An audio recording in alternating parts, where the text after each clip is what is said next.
Right, we're here at the PGA Show 2018 at Tag Marshall with my good friend Bill Yates, who is an expert on pace management, the original pace manager, and he's consulted to the PGA, the USGA, the RNA, and worked with close to 200 clubs in a distinguished career. And Bill is here today to share a few of his insights, which we're sure are going to be very exciting for some of the course managers out there to listen into. Bill, thanks so much for taking the time. Oh, my pleasure. Thank you, Bodo. And I'm glad to have the opportunity to talk to the folks today. And what we want to do is explain kind of the complete solution for slow play. The interesting thing is that this is all about, and this is what's being focused on most of the time right now, is the golf experience, what we can provide for our players and our guests. I was invited last week to be a part of a brainstorming session, actually, by the USGA that explored all of the ways that we could improve the experience. So this is really a serious issue. And the reason it's serious is because the golf experience is, in fact, the product of the game of golf. And in other words, when you walk away, when a guest walks away from a golf course, the experience is what they take with them, and that's a memory. Yes. If it's a good memory, they'll take a shirt and everything else. But if it's not, they'll just throw their clubs in the car and leave. Slam the trunk. And exactly. So this is the product. And I wrote an article not long ago. It was called "Think You're Not a Factory, Think Again." And so it's actually asking the management of golf courses to think of themselves as producing this product. Yes. And in order to do that, you have to understand the product. You have to be able to keep it going day after day, hour after hour, week after week. And so this is what we're going to talk about. Interestingly enough, when people think of the golf experience, they think and value very much two major things. And one is the physical plant. In other words, what's the course conditioning like? Yes. I want to play that course because it's a great condition. The other is pace of play. So those are the two things people use basically to determine where they want to play. And so, interestingly, that golf experience is made up of two elements. One's physical, the golf course itself, and one's emotional.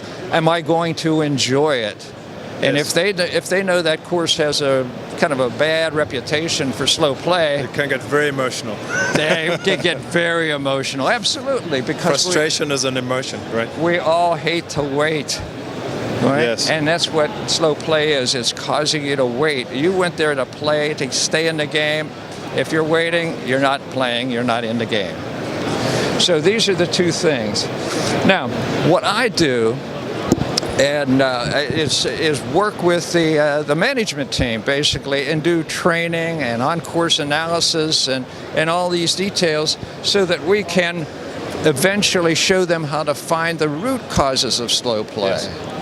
And if I were to ask anybody what can cause slow play, you could come up with a million things. Yeah. Just anything. The wind's blowing, it isn't blowing, the sun's up, it's not up, whatever. And so that's just too many things to deal with. And what's happened in the past is that people will randomly pick an item or something they think is what's the players. It's got to be the players. And that's what they'll focus on. Yes. But that may not be the root cause at all. So what I do is work with them, and to find the root cause, we need to I've boiled the root causes, all these root causes, down into 5 major factors. So when I'm working with a golf course, they only have to think and look at 5 major things. So you pull those up. Yep. Rob.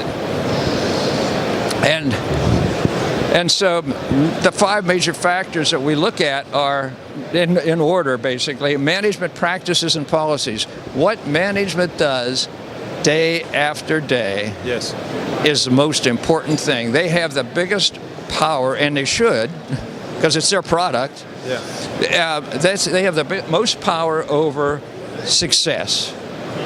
And so we show them what their practices are, how to improve those practices, how to load the course properly, all these things, what it should take to play, all these elements, and then that gets rooted. By loading the course, you mean the tee times that they design and the intervals and so on. Precisely, yeah.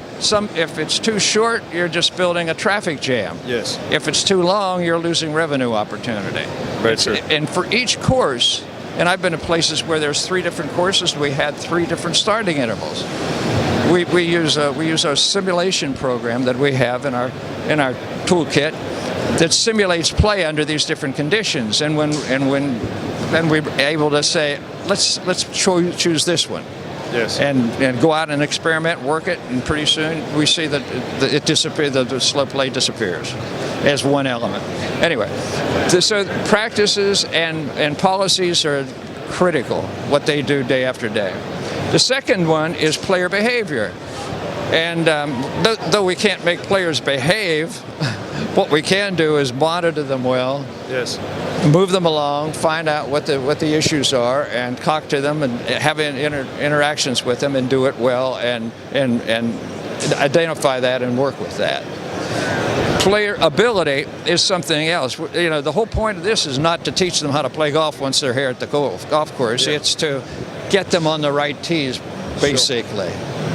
And for their game so that they can enjoy it themselves. That's part of the enjoyment deal. If they're out there struggling, hitting three wedges and yes. all the time, it's like ridiculous. I find that's one of the amazing things about golf is that anyone should be able to play to a certain pace. Yes. If they know their handicap and they know where to play off. Yes, if they're playing from the right place, they'll just have more fun. Yes. And they'll enjoy the game, and the experience will be better for it. So that's how we deal with player ability, is help them, again, the management team, to maybe tell people or let them experience for themselves by the way you set up the range, for example, yes. on what tees are best for you. Course maintenance and setup, that's huge as well. Heavy rough in the wrong places and too narrow fairway in the wrong places, whatever. We're not trying to make the courses easier. Never ever do we want to do that. What we want to do is make them usable from these different tee boxes, yes. and for the people that are going to be playing. If you're going to hold the Open there next week, let it narrow down. Let the USGA, tighten it up and sure. be gruesome if you make want it to. Tough. That's exactly right. But you're not hosting the the US Open every weekend. Not every weekend. No, that's not the gig. But that doesn't mean greens have to be slow. Absolutely not. Yes. Even though it's proven now that faster greens can slow down play. Yes. There's a range in there. I mean, and so you set it right for each of your courses, and you're ready to go. And the setup too, where the hole locations are and that sort of thing, where the tee locations are, that's all critical. And finally is course design. Though we don't try to go in and say, oh, you need to redesign the course, that's not the point. It is because of the course design that it should take, let's, for example, say 4 hours and 12 minutes to play this course. It's because of the course design that another course might take 4 hours and 28 minutes to play, simply yes. because of the design, the distances, and all the difficulties and so on. So course design always plays a role in it. In fact, as I say, it sets the bar for how long it should take yes. to play. And what's the impact? Maybe you could tell us. What's the impact of GPS on this whole thing? Well, here's my take on it. When the team, when the management team understands and can diagnose these issues, then they can make improvements. Yes. When they make improvements, then that is seen by things like Tag Marshall, the system. It's seen and reported, and then those reports come in very quickly, immediately. It's all real time. And they can act on it.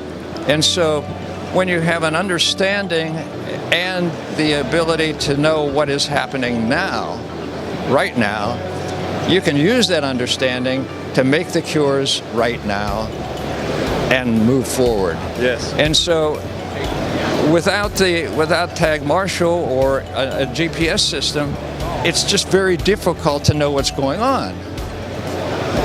But with them, you can know what's going on, and with the training you get ahead of time, you can know what to do with that information that they just gave you. And that's what I would call the complete package. Make it relevant, actionable. Actionable. Get the human side in there to work with the mechanical side and the brain side to deliver and interpret this information so that it's used positively and not guessed at.